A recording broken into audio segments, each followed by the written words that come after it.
Israel തലസ്ഥാനമായ tell അവീവിൽ സ്ഫോടനം നടന്നതായാണ് report. ഇവിടെ നിന്ന് പുകപടലങ്ങൾ ഉയർന്ന ദൃശ്യങ്ങൾ പുറത്തു വന്നിട്ടുണ്ട്. ഇറാൻ ആക്രമണം തുടങ്ങിയതോടെ ഇസ്രായേൽ മുഴുവൻ അപായ സൈറണുകൾ മുഴങ്ങുന്നതായി അൽ ജസീറ റിപ്പോർട്ട് ചെയ്തു. ടെൽ അവീവിലേക്കാണ് ആക്രമണം നടക്കുന്നത്.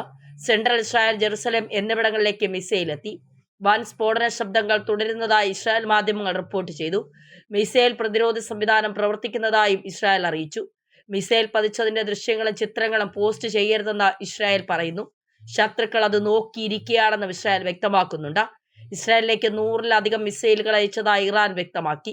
ഇസ്രായേലിന് യുദ്ധം തുടങ്ങിവെച്ചതെന്ന് ഇറാൻ പരമോന്നത നേതാവ് ആയത്തുള്ള അൽ ഖമനേയി പറയുന്നു. ചെയ്ത കുറ്റത്തിൽ നിന്ന് രക്ഷപ്പെടാൻ അനുവദിക്കില്ല. തിരിച്ചടിക്ക് സൈന്യം ഒരുങ്ങിയതായാണ് ആയത്തുള്ള അൽ ഖമനേയി പറയുന്നത്. ഇസ്രായേലി ഫൈറ്റർ ജെറ്റ് പൈലറ്റിനെ പിടികൂടിയതായി ഇറാൻ അവകാശപ്പെടുന്നുണ്ട്. എന്നാൽ സൈന്യത്തെ ഉദ്ധരിച്ച് ഇറാൻ തസ്നീം ന്യൂസാണ് ഇത് പുറത്തുവിടുന്നത്. ഇസ്രായേലിനെ സംബന്ധിച്ചിടത്തോളം ഇസ്രായേൽ ഒരിക്കലും ഇത്തരമൊരു നീക്കം, അതായത് ഇറാന്റെ ഏത് നീക്കത്തെയും തടയാൻ ഇസ്രായേലിന് കഴിയും എന്നുള്ളതാണ് ഏറ്റവും പ്രധാനപ്പെട്ട കാര്യമെന്ന് പറയുന്നത്. ഇസ്രായേൽ കട്ടയ്ക്ക് തന്നെ മുന്നോട്ട് പോകും. ഒരു തരത്തിലുമുള്ള പിന്മാറ്റത്തിന് ഇസ്രായേൽ തയ്യാറാവില്ല എന്നുള്ളത് തന്നെയാണ് യാഥാർത്ഥ്യം. ഇസ്രായേലിനെ സംബന്ധിച്ചിടത്തോളം നമുക്ക് എല്ലാവർക്കും അറിയാം, നിലനിൽപ്പിന് വേണ്ടി അവർ പോരാടുകയാണ്.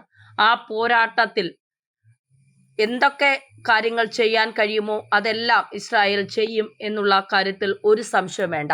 പക്ഷെ ആളുകൾക്കൊക്കെ ഒരു ഭയമുണ്ട്, ഒരു 3ാം ലോക മഹായുദ്ധത്തിലേക്കാണോ ഇത് പോകുന്നതെന്ന്.